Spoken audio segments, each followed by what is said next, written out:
The school was never meant to be open at night. Everyone in town knew that. Old Ravenwood High School stood at the edge of the city like a rotting tooth, windows cracked, paint peeling, and a bell tower that hadn't rung in years. Or at least, that's what people believed. On a cold autumn evening, Daniel, a 17-year-old student obsessed with urban legends, decided to stay after school to record a long video for his channel. His topic was simple: the haunted school that still remembers its students. At exactly 7 p.m., the janitor locked the front gate. Daniel was still inside.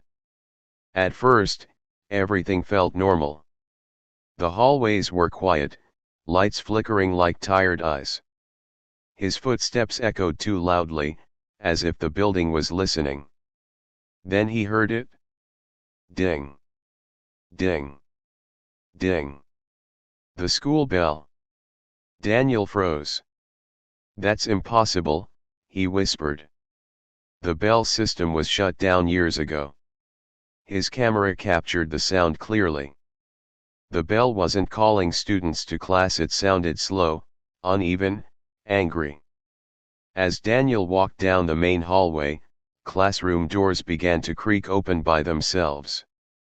Inside, desks were neatly arranged, but the chairs were facing the back wall, not the board. On one chalkboard, written in shaky white letters, was a single sentence: "You're late." Suddenly, lockers slammed shut one by one, racing toward him. Bang. Bang. Bang. Daniel ran. He reached the stairwell, but the stairs seemed longer than before, stretching downward endlessly. Children's laughter echoed from below, mixed with whispers and crying. He saw shadows on the walls. Shadows that didn't belong to anyone. At the bottom of the stairs was classroom 13. The door was open. Inside, students sat silently at their desks. Their heads were down. Their uniforms were old, from decades ago. The teacher stood at the front. Slowly, every student lifted their head. Their faces were pale. Their eyes were empty black holes. The teacher turned toward Daniel and smiled. "We've been waiting for you," she said. The bell already rang. Daniel screamed as the classroom door slammed shut. The next morning, students returned to school as usual. Daniel was never seen again. But sometimes, when the building is quiet, and the clock hits 7 p.m., the bell rings, and a new name appears on the attendance list. Everyone knows one rule at Blackwood Middle School: never stay after the final bell. No one remembers who started the rule.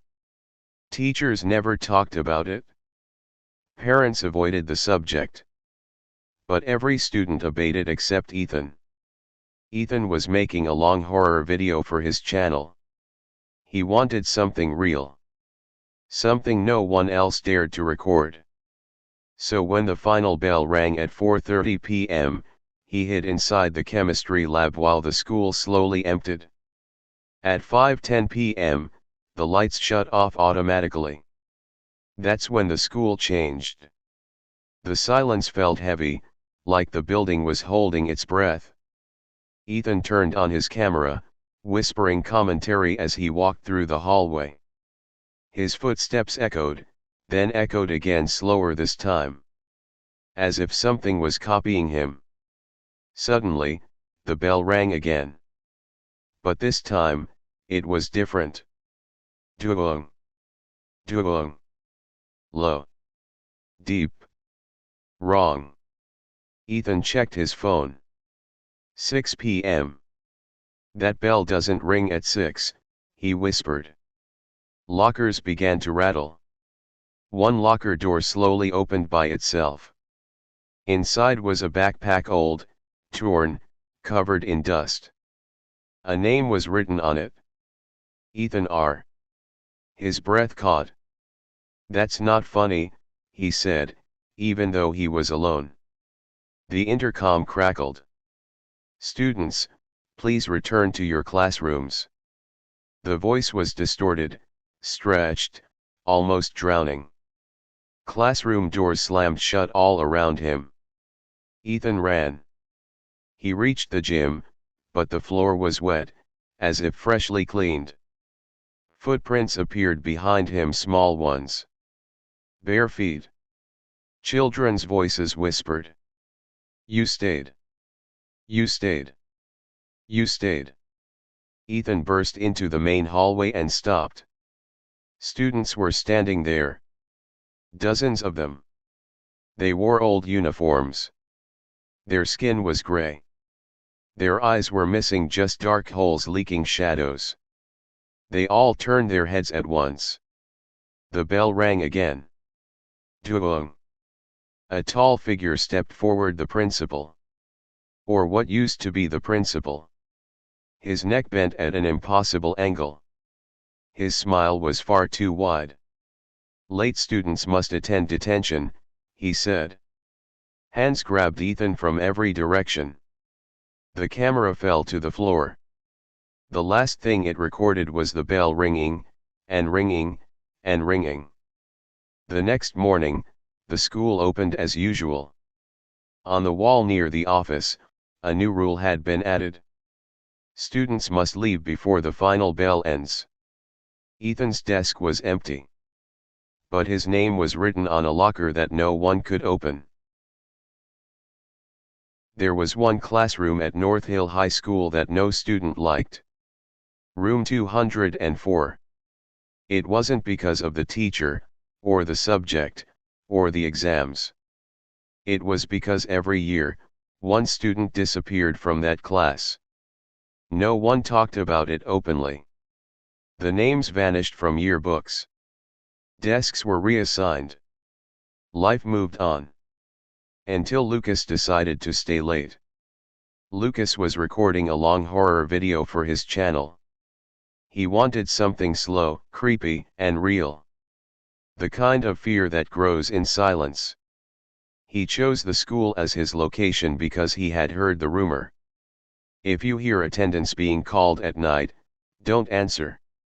At 5:45 p.m., the final bell rang. By 6 o'clock, the school was empty. Lucas stayed. The lights dimmed automatically, leaving only emergency bulbs glowing red at the ends of the hallways.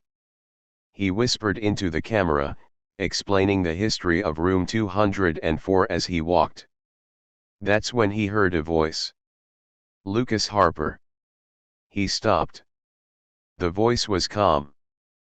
Female. Cold. It came from inside room 204. The door was slightly open. Lucas laughed nervously. "Probably pipes," he said, pushing the door wider. Inside, the classroom looked normal, too normal. Desks were clean.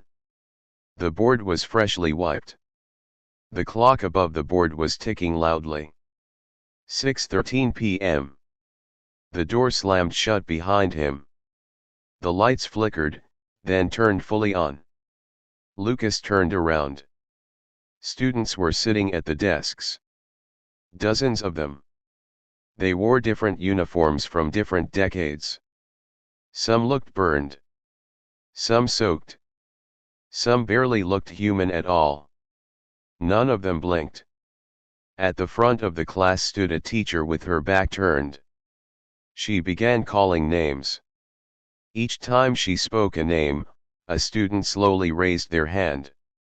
Their fingers bent the wrong way. Emily Ross. Daniel Moore. Sarah Linier. Lucas realized something horrifying. Every name belonged to a missing student. Then the teacher paused. She turned around. Her face was smooth. No eyes. No mouth. Just skin.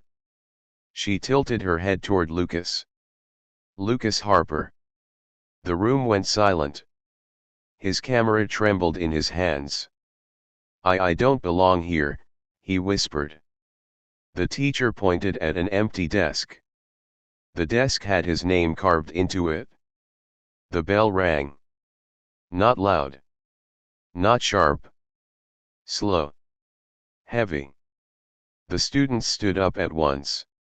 Lucas screamed as Hans grabbed him, pulling him into the desk, into the floor, into the building itself. The next morning, room 204 was locked. On the attendance sheet, a new name had been added. Lucas Harper, present.